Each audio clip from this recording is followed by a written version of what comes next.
Hello. तो फिर स्वागत है आपको हमारे यूट्यूब चैनल और फेसबुक पेज पे। हम जो जैप परक्रम का सीरीज चला रहे थे, डे 2 तक मेरा हो चुका था। पोषण का डे 2 मेरा हो चुका था। आज हम डे 3 स्टार्ट करेंगे। तो चलिए बिना टाइम वेस्ट किए क्लास को स्टार्ट करते हैं, है ना। बिना टाइम वेस्ट किए क्लास को स्टार्ट करते हैं। तो हम लोग लास्ट क्लास में जैप परक्रम के बारे में पढ़ लिए थे, पोषण के बारे में पढ़ लिए थे, पोषण के प्रकार के बारे में पढ़ लिए थे, स्वपोषण के बारे में पढ़ लिए थे, प्रकाश संश्लेषण के बारे में पढ़ लिए थे, उसके रिएक्शन के बारे में पढ़ लिए थे, कुछ ऑब्जेक्टिव बना उसके बारे में पढ़ लिए, जाइलम ऊतक के बारे में पढ़ लिए थे, फ्लोएम ऊतक के बारे में पढ़ लिए थे, परपोषी पोषण के बारे में कल ही पढ़े अपने लास्ट क्लास में, है ना। परपोषी पोषण के प्रकार के बारे में पढ़े। आज का क्लास होगा मेरा जंतुओं में पोषण। आज का क्लास होगा हमारा जंतुओं में पोषण। जंतुओं में पोषण होता कैसे है? जंतुओं में प्राय परपोषण होता है। जंतुओं में प्राय यानी हमेशा परपोषण होता है, यानी मृतोपजीवी, परजीवी और प्राणी संपोषण। जंतुओं में परपोषण होता है। उसमें तीनों प्रकार का होता है, मृतोपजीवी, परजीवी और प्राणी संपोषण। मृतोपजीवी, परजीवी और प्राणी संपोषण, है ना। इसके बाद जंतुओं में पोषण पढ़ेंगे। अब जंतुओं में अमीबा, पैरामेसियम, हम आप उसके बारे में पढ़ेंगे। तो पहले हम पढ़ते हैं अमीबा में पोषण। किसके बारे में? अमीबा में पोषण। अमीबा जो है एक कोशिकीय जीव है जिसमें प्राणी संपोषण पाए जाते हैं। परपोषण का बारे प्रकार है। परपोषण का 3 गो प्रकार होता है, मृतोपजीवी, परजीवी और प्राणी संपोषण। तो वही अमीबा में जो है प्राणी संपोषण पाया जाता है। ये रहा अमीबा का फिगर जो कि अनिश्चित होता है। इसके बारे में अब जानेंगे, अमीबा के बारे में जानेंगे। चलिए आगे बढ़ते हैं। अमीबा किस प्रकार का जीव है? अमीबा एक कोशिकीय जीव है। अब ये देखिए अमीबा किस प्रकार का जीव है? तो अमीबा एक कोशिकीय जीव है। अमीबा में किस प्रकार के पोषण होते हैं? परपोषण। अमीबा में किस प्रकार के पोषण होते हैं? परपोषण। परपोषण मतलब प्राणी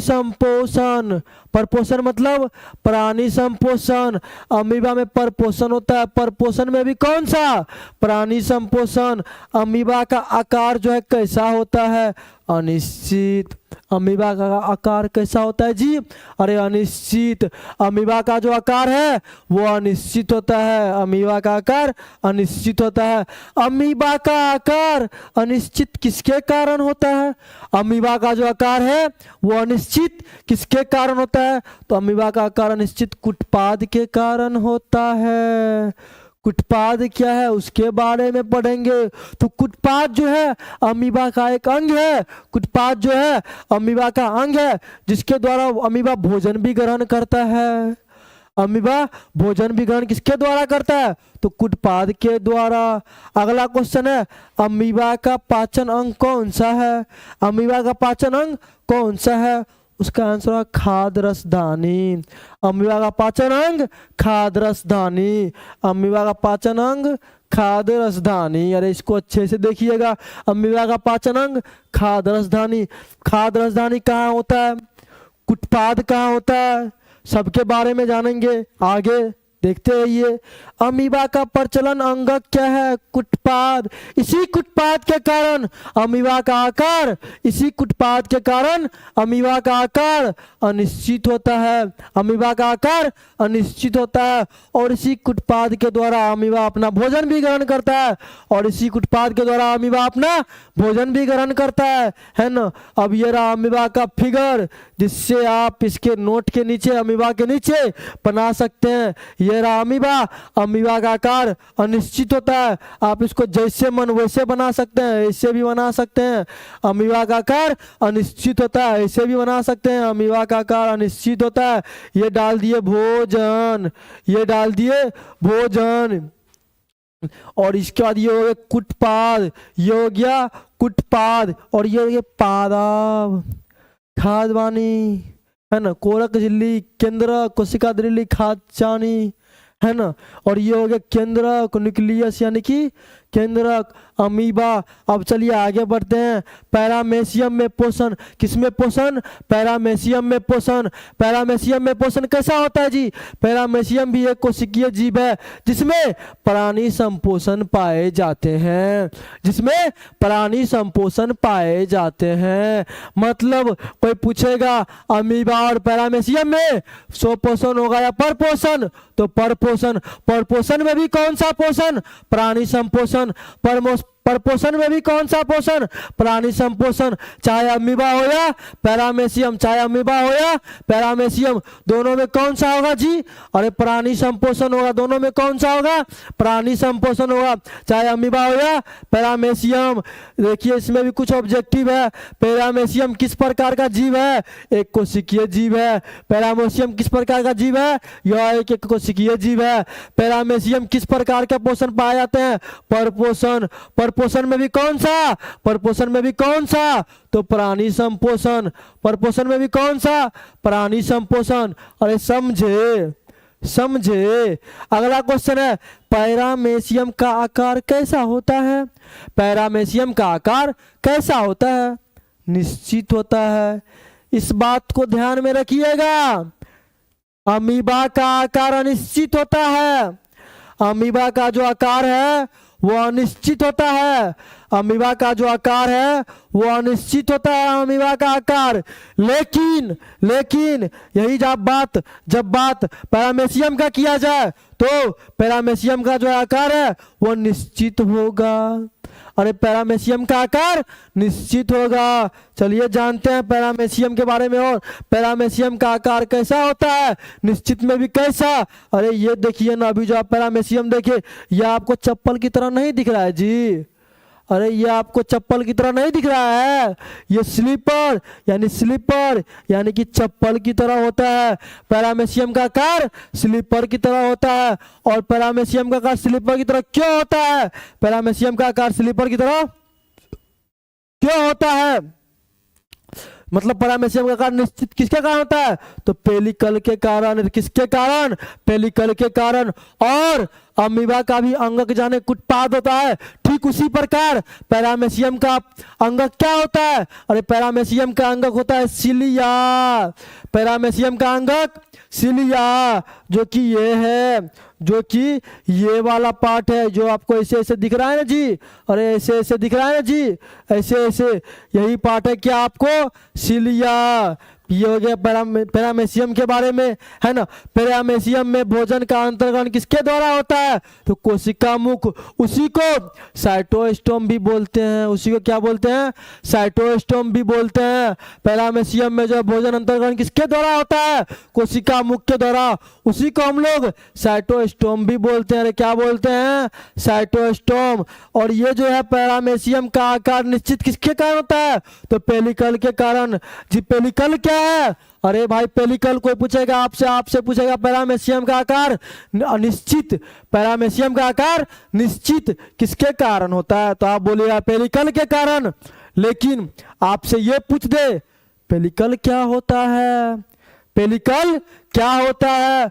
तो क्या बोलिएगा? अरे देखिए उसके लिए भी है पेलिकल यह बाहरी सुरक्षात्मक परत है। यह बाहरी सुरक्षात्मक परत है जो आकार को बनाए रखता है, जो आकार को बनाए रखता है। कौन? पेलिकल। आकार को निश्चित बनाए रखता है कौन? पेलिकल। देखिए यह पेलिकल कोशिका के साइटोप्लाज्म के चारों ओर होता है, जो इसे मजबूती और निश्चितता देती है। मतलब पैरामेशियम को मजबूती देने का बात आए या निश्चितता का बात आए? पैरामेशियम को मजबूती देने का बात आए या निश्चितता का बात आए तो कौन आएगा इसका आंसर जी? पेलिकल। अरे कौन होगा? पेलिकल। कौन होगा? पेलिकल, है ना। आगे देखिए लचीलापन पेलिकल कठोर होने के साथ साथ लचीला भी होता है। मतलब मतलब पेलिकल जो है वो तो कठोर होता ही है भाई, पेलिकल कठोर है तभी ना पैरामेसियम को मजबूती प्रदान किया। अरे पेलिकल जो है, पेलिकल कठोर है तबे ना जाके पैरामेसियम को मजबूती प्रदान किया। और पेलिकल तो कठोर है ही, लेकिन उसके साथ साथ लचीलापन भी है, मतलब उसमें लचक भी है और कठोरता भी है। वही बोल रहा है लचीलापन, यानी पेलिकल में कठोर होने के साथ साथ लचीला भी है, होती है, जिससे जिससे जिससे पैरामेसियम अपना आकार थोड़ा बदल सकता है। मतलब भाई उसका आकार तो निश्चित है चप्पल की तरह होगा, उसका आकार तो निश्चित है चप्पल की तरह होगा, उसका आकार तो निश्चित है चप्पल की तरह होगा, लेकिन इसमें लचीलापन होने के कारण, इसमें लचीलापन होने के कारण ये अपना भाई ये जो ऐसे है ऐसे, तो ये थोड़ा बहुत हिल डोल तो सकता है ना जी, अरे हिल तो सकता है ना, उसमें लचीलापन है तो हिल सकता है लचीलापन होने के कारण।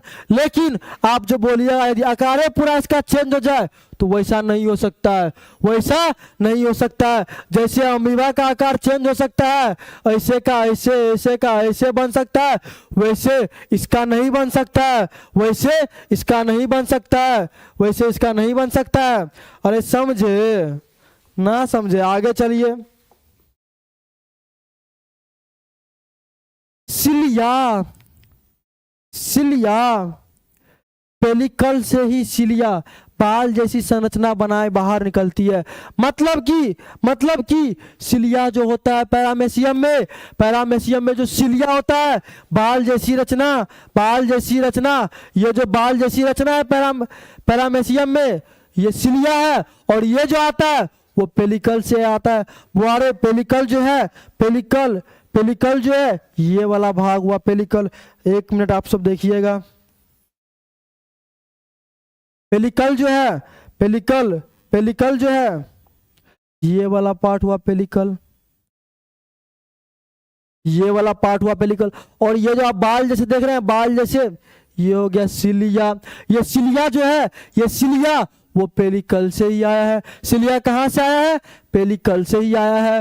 होप आपको इतना समझ में आ गया होगा, इतना समझ में आपको आ गया होगा। आगे बढ़ते हैं, है ना, आगे बढ़ते हैं।